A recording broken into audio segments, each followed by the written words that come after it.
Straight from Silicon Valley, 3 generations of venture capitalists and 1 guest judge equals Meet the Drapers! Imagine that. They wanted another season. Entrepreneurs pitch. $1 billion lost every year. We were both wandering aimlessly. The judges ask the questions. So what's special about you guys? Why will this stay on your platform? But here is the twist. You, the viewers, get to invest for equity.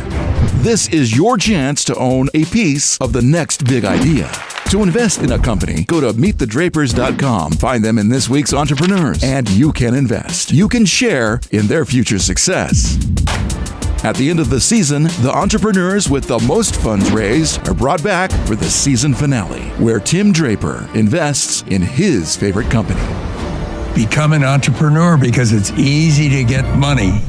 And that didn't happen in Wall Street. Let the games begin.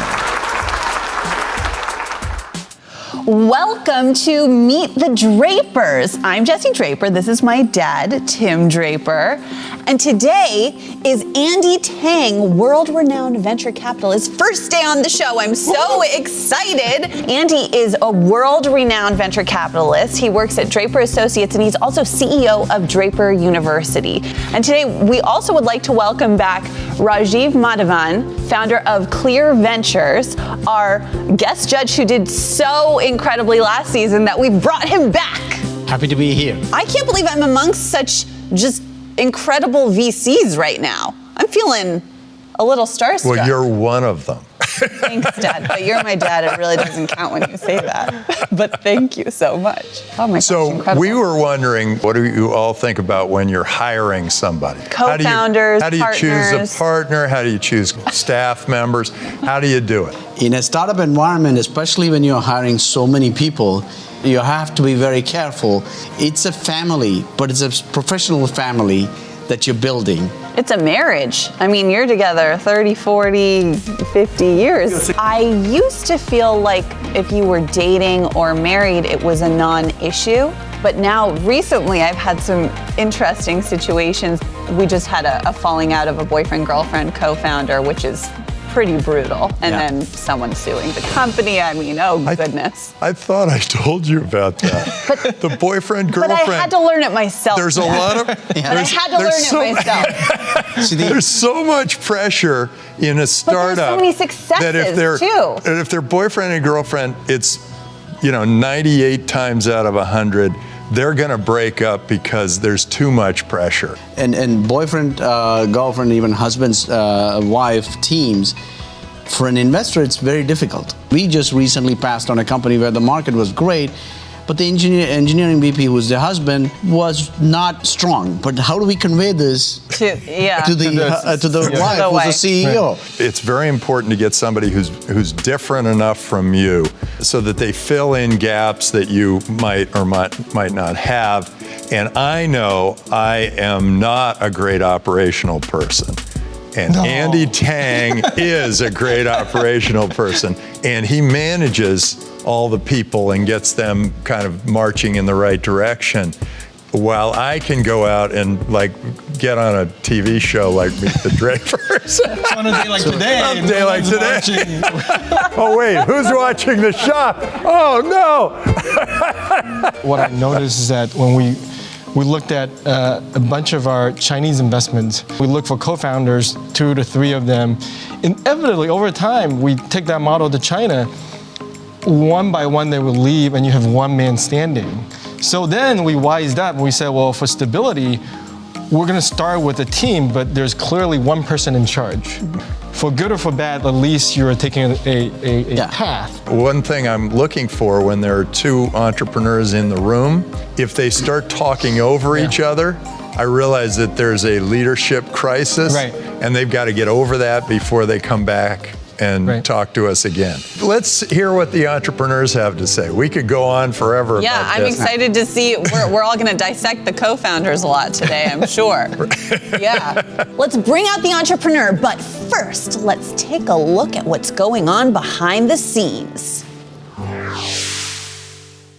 Hi, I'm Lin Dai. I'm the co-founder and CEO of Tapcoin by Hooch. I'm Jared. I'm the co-founder and CMO.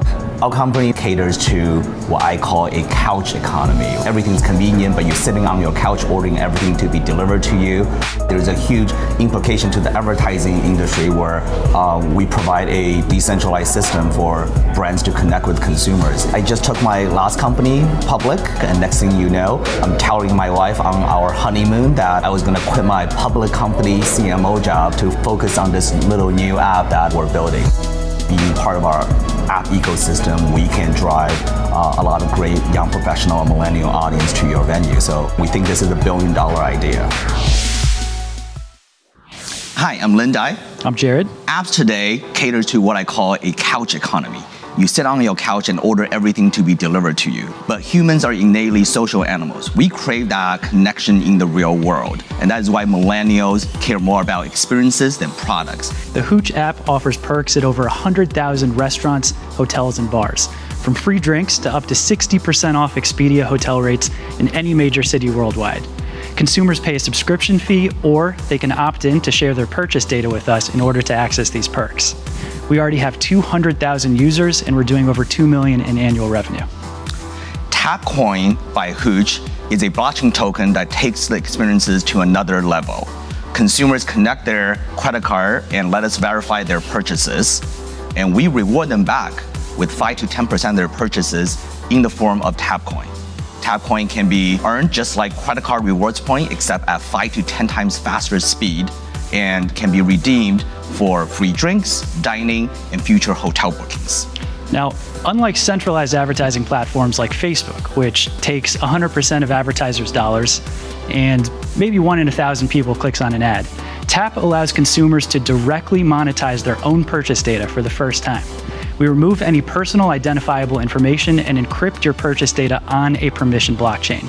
So in order to access your data, brands pay you directly Tapcoin into your wallet in order to encourage you to make a purchase or take some action, which essentially allows brands to create millions of targeted micro advertising campaigns on a one-to-one basis directly with consumers, which is a truly decentralized advertising platform. Your $2 million in revenue, is that revenue to you? In the last 2 years, we operated on a subscription model and a sponsorship model. So those are all net revenue to So us. it's, but that 2 million is revenue. I mean, is Hooch different from Tapcoin? I mean, Tapcoin is an ICO, so you sort of have two entities going on here, if I'm not mistaken. Tap is a subsidiary of Hooch that is launching a token, and the token will be used to reward consumers. So how did you get into 100,000 locations? We knocked on a lot of doors. No, but you couldn't have physically done that. So how did you do that? So we got introductions and networked our way to kind of the top C-level people at the top hotel companies. So, And how much are they paying subscription? so there's 2 tiers of subscription. So there is $10 a month if you want to receive 1 free drink every day at top bars and lounges around the world. And the second tier is $295 a year, which is about $25 a month. And then you get access to hotel booking, restaurant reservation. How do you guarantee the availability of, let's say, $10 subscription? I bought one for $10. How do you make sure that there's enough drinks for that $10? The concept is we work with hospitality venues, from hotel to restaurant to bar, to drive customer to their place. If you bring 1,000 people and ask me to give free drinks every day, that's not going to work. So how do you make sure that there is enough supply on that side? Interestingly, so a drink is one of the highest markup items. What we are providing is filling the empty bar stools. So restaurants and bars are happy to give away $1 worth of product to drive another $30 to $40 in revenues. And you said you had how many customers? About 200,000 users. Are all subscribers? No, so either they pay a paying subscription, or they share their purchase data with us. How many paid subscribers? About 20%. Keep the coin aside. What's the value of the application? And if you're doing coin, then wouldn't it be better to use that coin as an infrastructure so a lot of the others who are providing these loyalties and coupons can connect to you, and you become the kind of way and method of doing that? two parts of the question. So on the coin side, we are building an SDK. So this is meant to go into more than just the Hooch app. So we're talking to other top hospitality groups where rewarding consumer behavior is important. The consumer reward side, we look at millennial behaviors and the experiences they care about is travel, dining, going out to bars, and events and concerts. These four categories are actually the highest margin businesses, and then they have a time-based depreciating asset, right? So if they don't sell that room, or if they don't sell that ticket, or if they don't sell that bar seat today, that revenue opportunity is gone. There are like, I don't know, 800 competitors doing exactly the same thing. How is it that you guys have figured out how to actually make money doing it? Generally, people are tied to brands. Maybe that's your key, is that you're not tied to any one brand.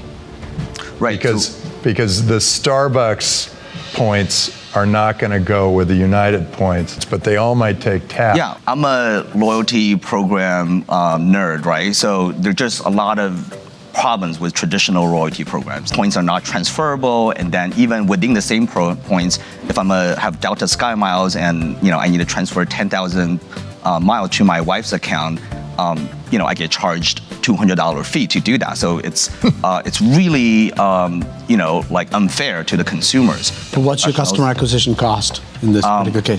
On the subscription side, our customer acquisition cost is on average around blended average about $18. 18 per consumer? Per paid subscriber. But I thought it's all word of mouth. So I would have thought it's much lower. How exactly, what is that $18 going to? Different marketing channels. We do a little bit of Facebook campaign and we do a lot of PR around this. So people like to talk about getting free hotel rooms and free drinks, and press love to talk about that. Tell us about you two. What's your background? Are you CEO? Yeah, I'm CEO. We're both nerds. So I graduated from Carnegie Mellon University and double major CS and business, and ended up building my first company out of my dorm. Learned a lot on the first .com boom. Joined a mobile video startup in Canada 5 years ago. Ended up taking that public. It's history. And how about you? Yeah, I've been doing ad tech since I was 14 or 15, and started a company with some friends from high school directly out of college that we grew to close to 100 million annual revenue, and then I exited that about 3 years ago and connected with this guy. But you started the company and you hired him? We kind of co-founded at the same time. Oh, and what's your role in the company? CMO. Well, thank you very much for coming to meet the Drapers. Thank you very much. Great. Yes, absolutely. Thank you. Terrific. Hey, what's up, guys? Hey. How's it going? Hey. How are you guys? How's it go? Oh man, it was intense. It was a blur. Everything happened so quick, so it was kind of intense. We got it done. It's kind of intimidating being in the presence of Tim Draper and other VCs. Kind of similar to what we expect from talking to VCs in the past. To user retention and churn and all of that. I think, did you feel it was really short? I feel like there's so much we could talk about this for another hour. I feel like we were just getting started and then we got cut off. Rajiv would appreciate a cocktail, and Jesse probably one right now. I think Rajiv and Jesse would love to probably had a margarita as we were talking. Thank you so much. Yeah, break a leg. If you are watching, please support us and invest in the Tapcoin project. You can earn 10% back at any of the top hotels, restaurant, bars you frequent. It is going to democratize and decentralize both advertising and hospitality.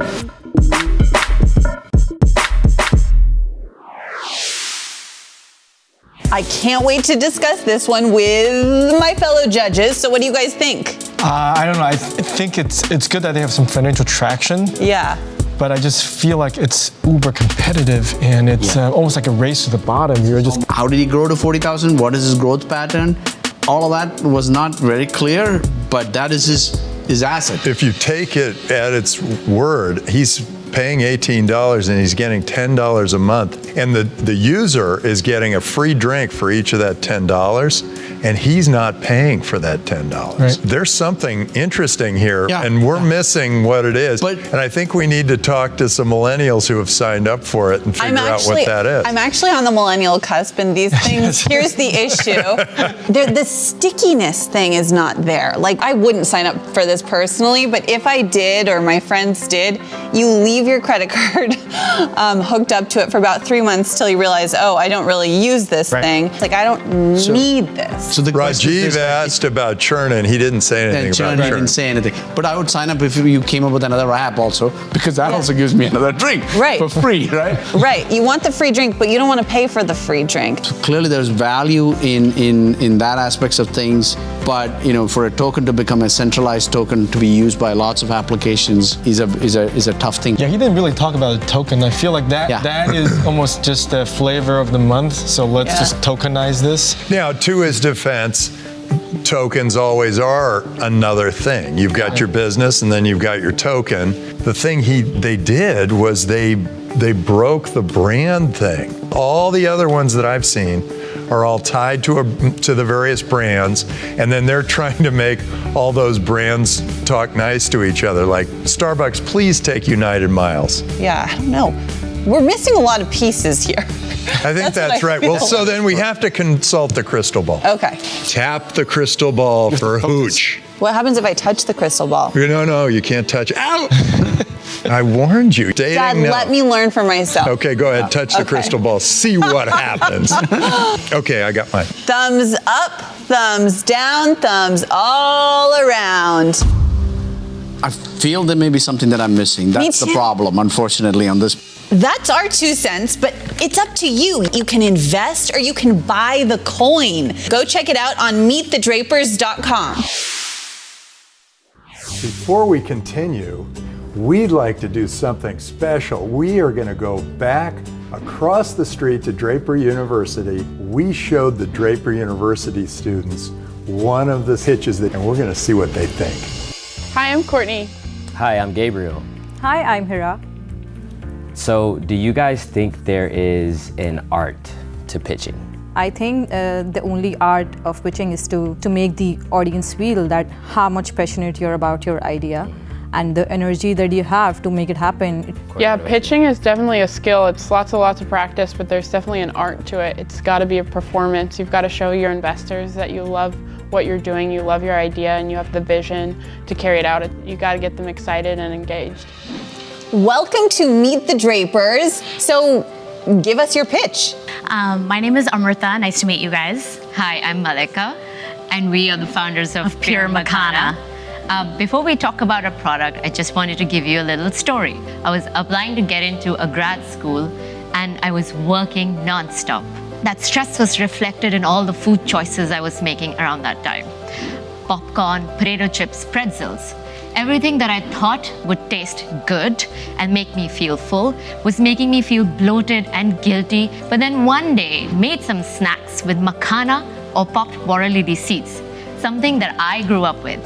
I made it for my family and friends, and that's how the idea for Pure Makhana was born. So the first time I tried Makhana or popped water lily seeds, I was completely hooked.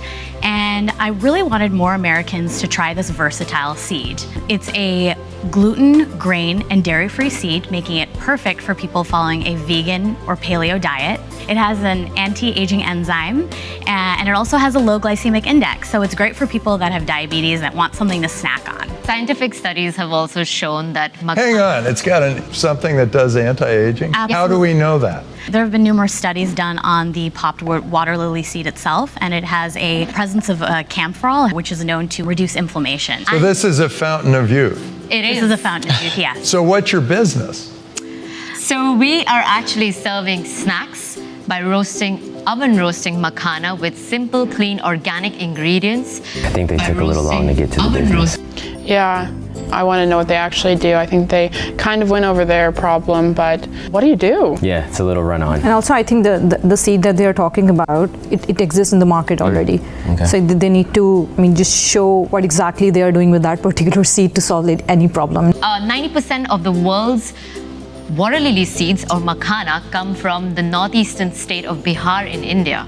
As we scale, we hope to build relationships with farmers directly. Now, have you thought about how much more of that seed people are going to have to produce than they do today?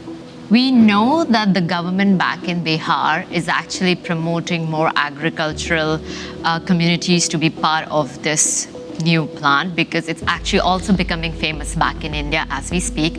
I don't like that she doesn't have like the actual numbers for us. Yes. It's kind of scaring me. Yeah, I think, you've got to know what your market is, especially since this is such a niche product. Yeah. I think they're kind of missing that story. Yes, I feel exactly the same, yes. Could you do it in the US?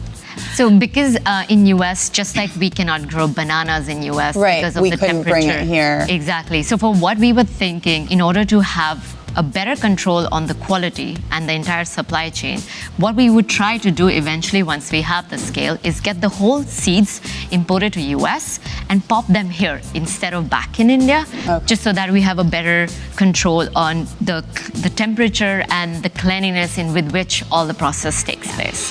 The entire numbers or the justification of the pitch with the numbers is missing from the entire presentation. Yeah, they're missing a lot of quantitative data. Yes. Right, so we can't actually make a decision. We're going off of what they feel. It's a lot of we feel, we think. So, Yeah, I think they're underselling themselves. They sound like they've talked to a lot of customers, but is that 10 or is that thousands? Right. That makes a big difference. And so by not giving us those numbers, we kind of miss the sale of the pitch. I'm not very excited about it. Yeah.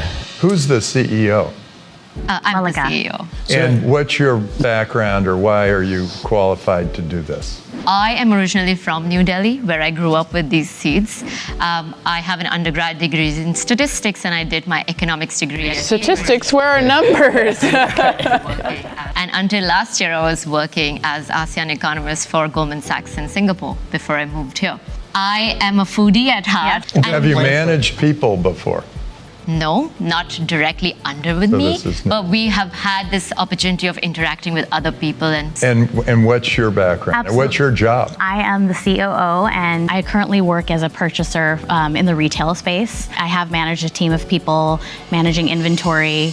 I like the whole trend of healthier snacks. Yeah. Seaweed is something that I ate as a kid in Asia. I think it's sort of becoming more popular in the US. So I see there's a trend. But I'm curious, how do you know if consumer will like this taste? We've been engaging with a lot of customers and doing weekly customer demos, and the feedback that we've gotten is that it's light, crunchy, and airy, reminiscent of popcorn. So maybe we should taste it, Andy. What a great idea. Absolutely. Maybe we should try Did we it. get a chance to try it? So the white one is a pink salt one, Oh, that's fun. and the orange one is a tangy chili. Wow, these are great. It's really good. Yeah. I would definitely eat these. Me too. A little spicy. In fact, I feel like we need to be watching a movie or something. I can feel myself getting younger. So, if you roast it, does it still make you younger? Wait, Yeah, do you sorry. lose your wisdom? I kind of want my wisdom do you have to eat and them, like, the raw? youthful body. What are the costs of a bag, and then what are you going to sell it for? Given that we are on a much smaller scale right now, we are incurring a lot of costs per bag. But once we have direct relationship with the farmers back in India, we estimate it to go down for a $5 bag for an ounce. It should go down to $1 to $1.25. It seems like they're kind of basing everything on hopefuls at this point. I heard her mention like we hope to partner or build relationships, and they're not actively working to build those relationships right now. There seems to be a lot of assumptions. I mean, I don't know a lot about the seed market, but there's a lot of I hope, which I'm glad they're hopeful, but I would like to see some tangible numbers here. Yeah, and also I think the exact market need that they have found with that seed, that number is missing. Right now, what are your costs per bag? It's close to $4. So why don't you just charge more for the bag? Yeah. I think that's one of the aspects that we will also be testing, given that it's a premium product. What are the limits or the elasticities of price that we can test our consumers on? This is really tasty. It's really good. It's really tasty. Yeah, I would do It's this. certainly better than popcorn. Yeah. I'm concerned you're only planning on getting them into cafes and shops. I think today, as a brand, you have to have a direct-to-consumer. What are you thinking in terms Oh, absolutely. So we have these orders, but we are trying to put them on hold because we're still conducting our customer research. Great customer research would be sell to the customer. I don't like the turn away the customer approach. And we need to figure out, we have an hypothesis in our mind about what this customer looks like, but we need to be even more hyper-specific so that we can identify those unique channels of distribution before we start our marketing and go for a full-on sales push. Well, thank you so much for coming so to much. Draper. Thank you to meet so the much. Drapers. So nice to meet you. Great. Thanks. Yeah, nice meeting you. Thank you so much. I think the best part of the pitch was the samples.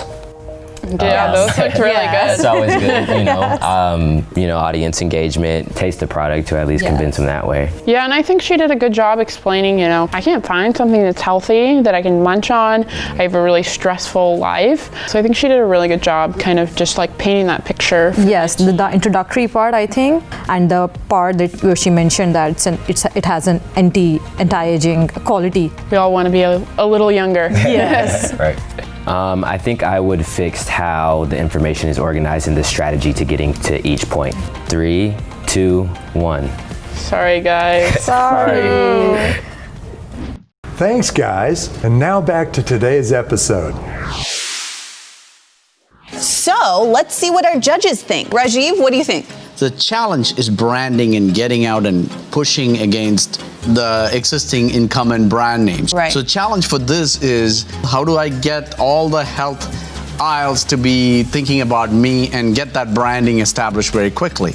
Right, I completely agree. Also, they need to push some direct to consumer and create a brand because people are selling these things in whole new ways. Yeah. We always struggle with entrepreneurs being focused and having a big vision. So this is clearly very focused. What I was hoping to see a little bit more is, what's a roadmap? 20 years from now, this is a whole healthy snacking, product line. Yeah, if it's the fountain of youth, this thing could get really big, but I'm not sure it is. I'm feeling a little younger, but not particularly that much younger. But let's say it is. I'm not sure that economically it's going to work because water lilies take up a lot of land and a lot of water. I didn't feel like this was what they were meant to do with their lives. And that's what I'm always looking for. This is a really, really big time for food. We're having this whole food reinvention. How can we be healthier? How can we really think about everything? I think it's the right time for them to be selling something like this. Gosh, the crystal ball is going to be confused. We need to get the vibes and what are we thinking, everyone? No, it's not what we're thinking. It's what the crystal ball is sending to us. Yeah. It's a little bit tingly. Something. Thumbs up, thumbs down, thumbs all around. I'm going to go slightly down. I want to see where they're going to go. I want to watch them. I can be a customer and I can enjoy this. Yeah, I want to see how I look tomorrow after the anti-aging. Obviously. Today it might be thumbs down, but if they continue to develop and have a vision, I think I might go a thumbs up. Right, lemons ripen early and pearls take a long time to cultivate. That's the way it works in venture capital. Yes. I'm Mark DeSantis, CEO and co-founder of Roadbotics. And we assess roads with machine learning and a simple phone app. This is my third machine learning, deep learning company. So I went back to the people who'd worked in my previous company and I said, I know this is going to sound crazy, but would you guys like to do this all over again?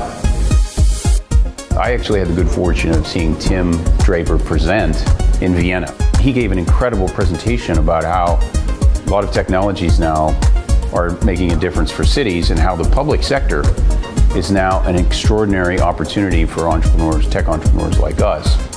So when I saw that, I thought, wow, he gets what we're doing. I mean, roads are a very important part of our society. We take it for granted. In other parts of the world where we're working, where you're in, say, not so much a developed country, but a developing country, roads are life or death. A good road is the difference between survival and or not. As boring as roads seem to be, and maintaining roads, it's actually pretty exciting for us because we know we're making a difference. Welcome to Meet the Drapers. Give us your pitch. Well, I'm Mark DeSantis, CEO and co-founder of a company called Roadbotics. This beautiful picture is a picture of the Appian Way. It's a 2,000-year-old road built by the Romans. The Romans built a 50,000-mile road network that extended from Europe to North Africa to the Middle East. And one of the reasons that the roads, some of which are still used today, are so good is they inspected the heck out of the roads. And the way they inspected the roads, they had a chariot and they had a guy that sat on the back of the chariot called a lictor.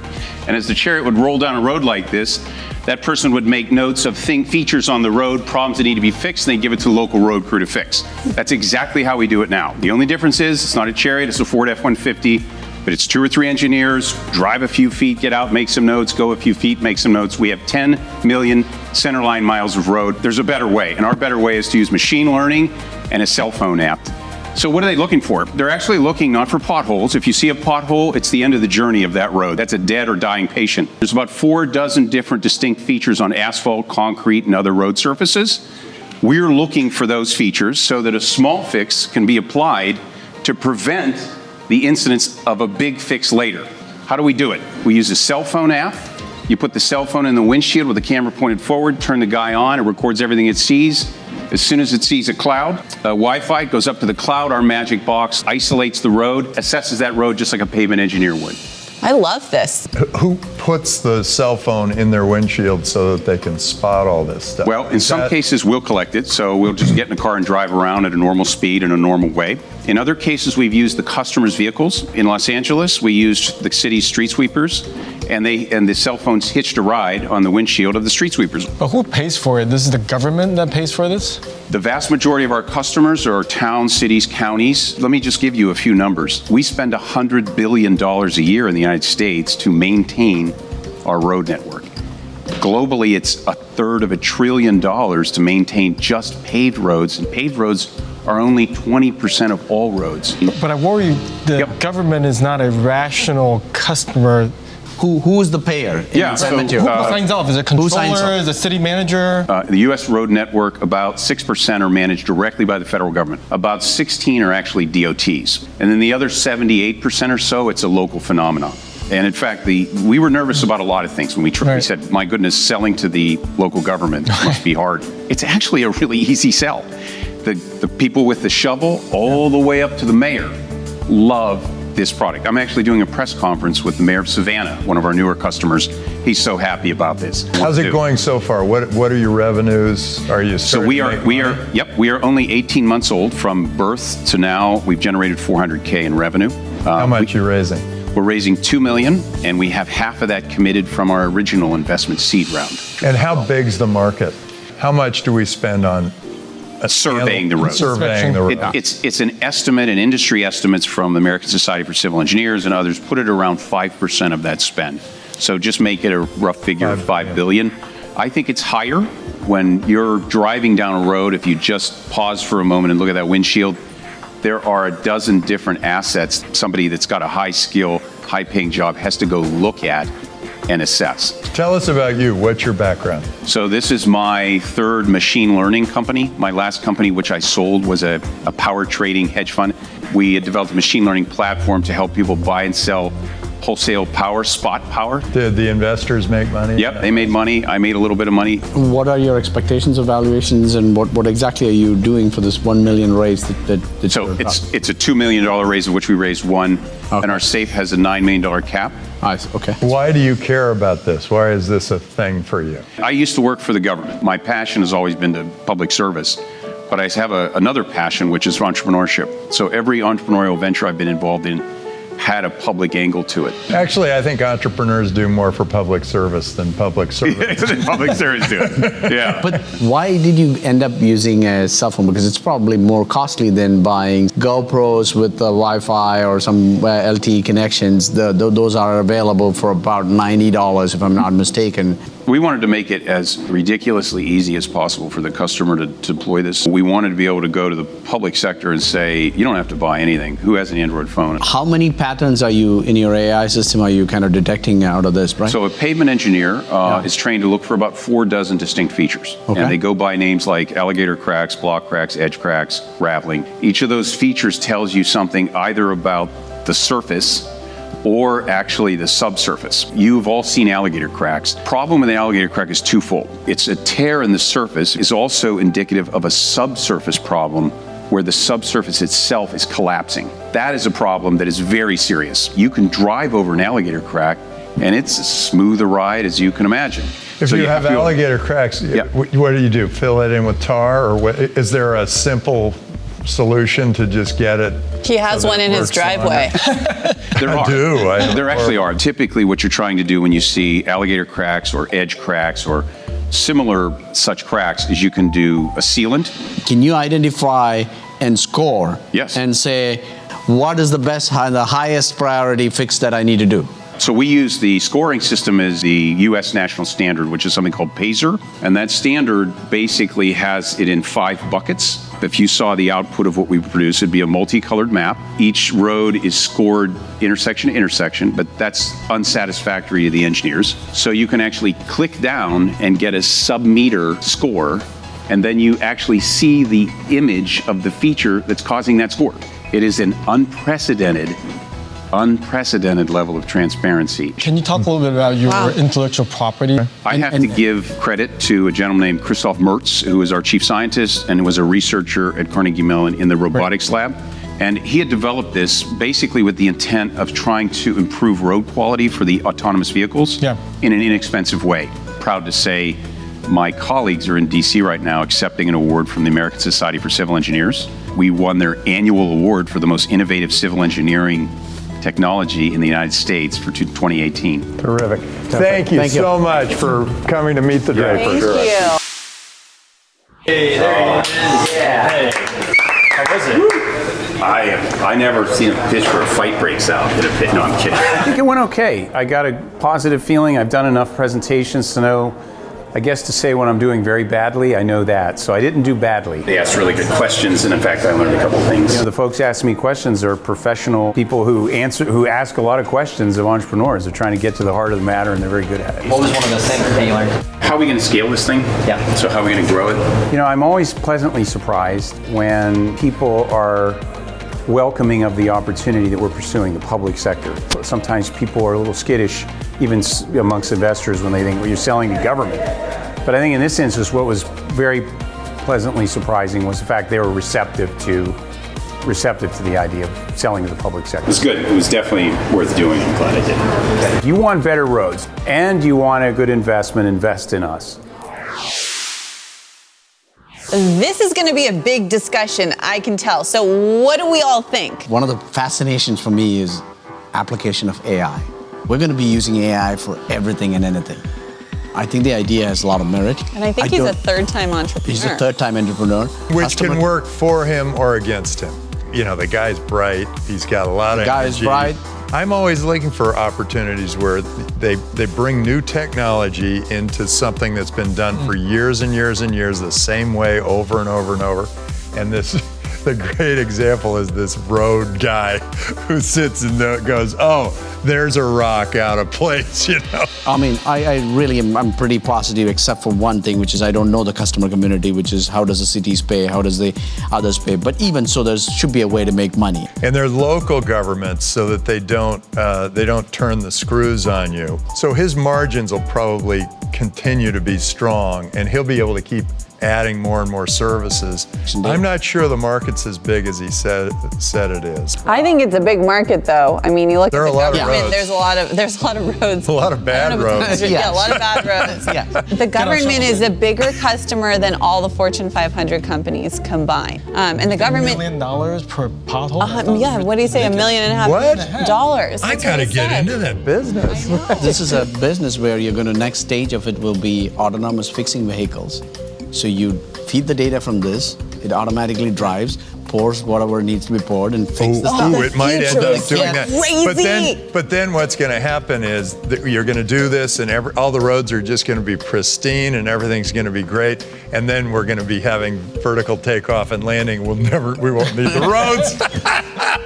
Well, I think we should consult the crystal ball. So, Roadbotics. What do you think? Okay, I've got it. I think I got it too. Okay. All right. Ready, guys? Thumbs up, thumbs down, thumbs all around. Okay, I only went 3/4 because I do think we're gonna have flying cars fairly soon, and I do always look 15 years out, and I think 15 years from now, Right. we may not need the roads. But otherwise, winner all the way. Andy, how do you think it went today? I thought it was great. We finished strong. Yeah. Right? And I thought we had 3 very different companies. And they're all very inspiring, actually. If you kind of look at why they started their business, all 3 founders are highly respected for why they started the business. Just because we don't invest in certain business, it doesn't mean that it's not a investable business. You know, different investors should have different criteria. I commend the 3 entrepreneurs. What they need to do is basically, you will find the right investors. You just need to go and do the work to find that right investors. They just need to follow their heart and keep going. Stop and always question, but keep going on the 3 roads. 2 of the 3 groups that came in here were teams. We saw teams of 2. yeah. And I always like asking, well, who's the CEO, so that they kind of, either they squirm, which the 2 women did, or they're very clear as to who the CEO and who is not the CEO. But Tim, this is a problem and where I would love female entrepreneurs to get a little more authoritative. If you had asked 2 male entrepreneurs, they would say, I'm the CEO. Well, both of them would have been both of them would have. No, but this one, but that group, even though they're very agreed. clear, sometimes they don't want to take that position, and they need to. If you're a women entrepreneur, you need to understand that it's important to answer that question correctly. And it's a job issue. Yeah. Whose job is this? Yeah, I think that's really good advice. There's a confidence thing with women, and you know, you really do need to just own it. Actually, when I was out there, they said, can we take a picture? And I said, sure. And they felt ashamed showing the bags in the picture. And I said, no, milk it. Like, be shameless. Like, just, I said, look at the back of my phone. It has all of the brands that I work with. Like, you need to do that. And I think that is, for some reason, women don't flaunt it. You know, they should brag about what they're doing. They're building a company, and I actually in the startup world, if you got it, flaunt it. Exactly. You have to. No one else is going to do that for you. If you got it, flaunt it, guys. If you got it, flaunt it. What's our entrepreneur dance of the day? Oh, let's get up and do it. Whatever it is. Dance. Ready? Go. All right. Thanks. See you next week on Meet the Drapers. You know who would like these? Monet. Get it? Monet, the artist. The artist. He painted water lilies? Or am I like the only Oh my God. Get it? God, are we slow, huh? I get it. Right? We got it. I can't believe you guys didn't get my Monet joke. It was so funny. We were really slow. I was so embarrassed. We were. So slow. Monet? Did I say it weird? No, you said it right. And I just went there too. Yeah, really, Andy. No excuse. I did. I looked at every single one of you was like, huh? Live long in blockchain.